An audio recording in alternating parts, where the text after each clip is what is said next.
اب اس سے کچھ چیزیں مستنبط ہوتی ہیں ایک ایک کر کے ایک ایک کر کے ایک ایک کر کے، تو اسے ہم قرآن سے متعلق فوائد کا عنوان دے کر چند چیزیں آپ کے سامنے رکھیں گے، اس کے بعد اور عنوان دے کے پھر مختلف عنوان دے کے ان آیات کے سمندر میں ذرا غوطے خود بھی لگانے اور آپ کو بھی لگوانے کی کوشش کریں گے انشاءاللہ۔ اللہ کی ذات مجھے، آپ کو، ہم سب کو قرآن کریم کے حوالے سے ہمیں بصیرت عطا فرمائے۔ سب سے پہلی بات یہ ہے جو بات سامنے آتی ان آیات سے، قرآن کریم کو قرآن کے ماہر سے سنا جائے، ایویں شیویں سے نہ سنا جائے جیسے آج کل ہم قرآن کریم سے سلوک کر رہے ہیں۔ دین سپلائی ہو رہا ہے گھروں میں، قرآ جا رہے ہیں بیچارے اپنے معاشی مجبوریوں کے تحت پڑھانے کے لیے دستک دے کے، اور ان میں بھی بہت بڑی تعداد پروفیشنلز کی ہے جنہیں خود قرآن نہیں آتا اور وہ دوسروں کو پڑھا رہے ہوتے ہیں۔ قرآن کے بارے میں جو ان آیات سے بات سمجھ آتی، سب سے پہلے ماہر سے سنا جائے، ماہر سے۔ اللہ سے بھی بڑا کوئی ماہر ہو سکتا ہے جو اللہ جبریل کے واسطے سے اپنے نبی کو کلام سنا رہے ہیں اپنا؟ اللہ اکبر۔ اور جبرائیل امین ادا کر رہے ہیں، تو جبرائیل امین سے ماہر کون ہوگا فرشتوں میں؟ یہ ہے قرآن کی عظمت کہ قرآن کریم کو ماہر سے سنا جائے بس۔ اور آج کیا ہے؟ آج ہم ماہر قرآن کو نہیں ڈھونڈتے، سستے ترین امام کو ڈھونڈتے ہیں کہ جس کی تجوید ایسی ہوتی ہے کہ معلوم نہیں اس کے پیچھے نماز بھی جائز ہوتی ہے کہ نہیں۔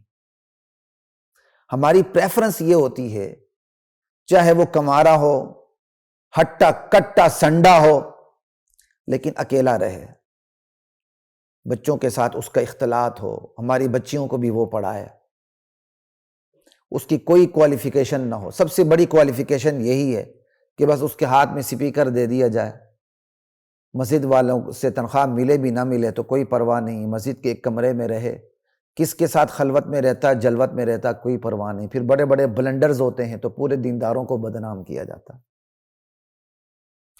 قرآن کریم کے بارے میں تو پہلا یہ ہے کہ بھائی ماہر سے سنا جائے، ماہر سے۔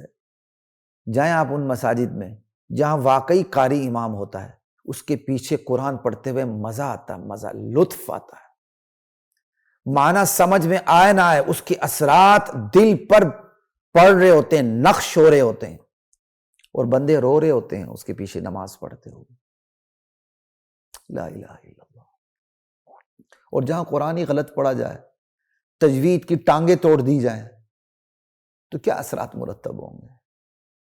اس قاری صاحب کے کیا اثرات مرتب ہوں گے؟ قاری صاحب کو رکھنے والوں کے بارے میں کیا اثرات مرتب ہوں گے؟ ان کا کیا اعمال نامہ اللہ کے ہاں تیار ہو رہا ہوگا؟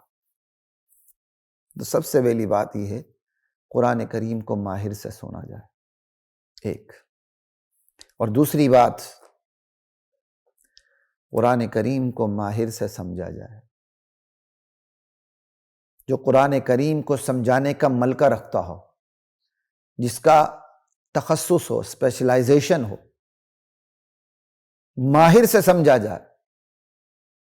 ہم عوام الناس کی کیا بات کریں، ہمارے مدارس میں بھی بہت بڑا المیہ ہے، صرف کے لیے بہترین استاد رکھنے کی کوشش کرتے ہیں، نحو کے لیے بہترین استاد رکھنے کی کوشش کرتے ہیں، حدیث کے لیے بھی بہترین استاد رکھنے کی کوشش کرتے ہیں۔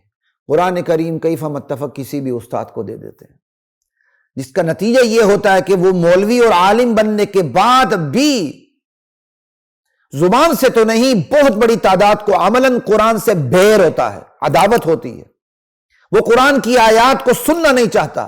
قرآن کی آیات جو حقیقت بیان کرتی ہے وہ اس سے فرار اختیار کرنے کی کوشش کرتا ہے۔ یہ میں کسی مسلک کی بات نہیں کر رہا ہوں، سب اس میں شریک ہیں، کوئی کم شریک ہے، کوئی زیادہ شریک ہے اس گناہ میں۔ ایمانداری سے بتائیے خود مدارس کے اندر کتنے استاد ہیں جو قرآن کریم کے ماہر ہیں؟ کیا یہ المیہ نہیں؟ لا الہ الا اللہ۔ دورہ حدیث کی طرح مکمل طور پہ دورہ تفسیر کیوں نہیں ہوتا؟ یہ تو مولانا حسین علی رحمۃ اللہ علیہ اور ان کے تلامذہ کا کردار ہے کہ بر صغیر پاک و ہند کے اندر انہوں نے قرآن کے علوم کو عام کیا۔ قرآن کو اس مربوط انداز میں انہوں نے بیان کیا، شاگردوں کو تیار کیا، تفسیر کے دورے پڑھائے کہ آج مرد تو مرد، خواتین بھی دورہ تفسیر پڑھاتی ہیں۔ اس لیے کسی کی کنٹریبیوشن کا انکار نہیں کیا جانا چاہیے، اور میرے اور آپ کے انکار کرنے سے فرق کیا پڑتا، مجھے یہ بتائیں۔ آج ہمارا بہت بڑا المیہ یہی ہے، ہم جماعتوں میں تقسیم ہیں، ٹھیک ہے، پریفرنس ہوتی، ترجیح ہوتی، ہونا چاہیے۔ اب جمعیت علماء اسلام گلگت بلتستان کے امیر تھے، میں نے یہاں ان کا انٹرویو ہوا، میں ان کا میزبان تھا، تو میرے ایک ساتھی نے سوال کیا، جی آپ جمعیت علماء اسلام سے تعلق رکھتے ہیں؟ جناب میں اس چینل کے ذریعے بتا رہا ہوں، میں ہر جماعت سے تعلق رکھتا ہوں، میں اشاعت توحید سے بھی تعلق رکھتا ہوں، میں جمعیت علماء اسلام فضل الرحمان سے بھی تعلق رکھتا ہوں، میں جمعیت علماء اسلام مولانا سمیع الحق شہید سے بھی تعلق رکھتا ہوں، میں الحمدللہ اہل سنت والجماعت جو صحابہ کے لیے کام کرتی میں ان سے بھی تعلق رکھتا ہوں، میں مجاہدین سے بھی تعلق رکھتا ہوں، میں تبلیغی جماعت سے بھی تعلق رکھتا ہوں، میں خانقاہی نظام اور تصوف سے بھی تعلق رکھتا ہوں، جتنے بھی دین کے کام کرنے والے ہیں سب میری جماعتیں، کسے باشد کوئی بھی ہو، شرط یہ حق کا کام کرے، میرا دل میری جان ان کے ساتھ ہے، اور اللہ کے حضور ان کے لیے میرے ہاتھ اٹھتے ہیں۔ آپ ضرور جماعت میں کام کریں، لیکن کسی کی نفی نہ کریں، اپنے آپ کو بند نہ کریں۔ دنیا کفر کی طرف جا رہی ہے، اسلام پہ تابڑتوڑ حملے ہو رہے ہیں، اور آپ اپنی چھوٹی چھوٹی جماعتوں میں اس طرح بند ہو گئے کہ اپنی جماعت کے علاوہ آپ کو حق ہی نظر نہیں آتا۔ بہرحال ایسا نہیں ہونا چاہیے۔ خیر، ہم اپنے موضوع سے دور ہو رہے ہیں۔ قرآن کریم کو ماہر سے سمجھا جائے۔ اللہ کے نبی نے کس سے سمجھا؟ اللہ سے سمجھا۔ تو دوسری بات یہ سمجھ میں آئی، قرآن کریم کو ماہر سے سمجھا جائے۔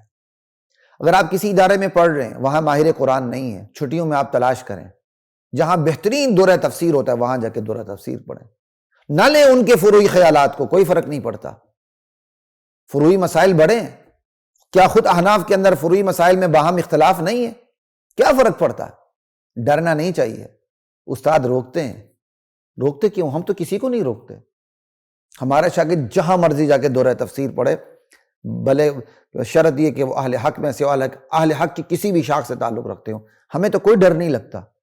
تو بعض لوگوں کو کیوں ڈر لگتا ہے؟ اس کا مطلب وہ دلائل کے میدان میں کمزور ہے، اس لیے انہیں ڈر لگتا ہے۔ ڈر نہیں لگنا چاہیے، مضبوط کریں، اپنی بنیادیں مضبوط بنائیں۔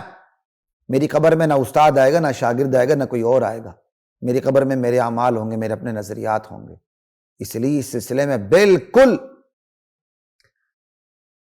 لا یخافون لومۃ لائم کا کردار ہونا چاہیے۔ کسی سے نہ ڈریں، بس خود فیصلہ کریں۔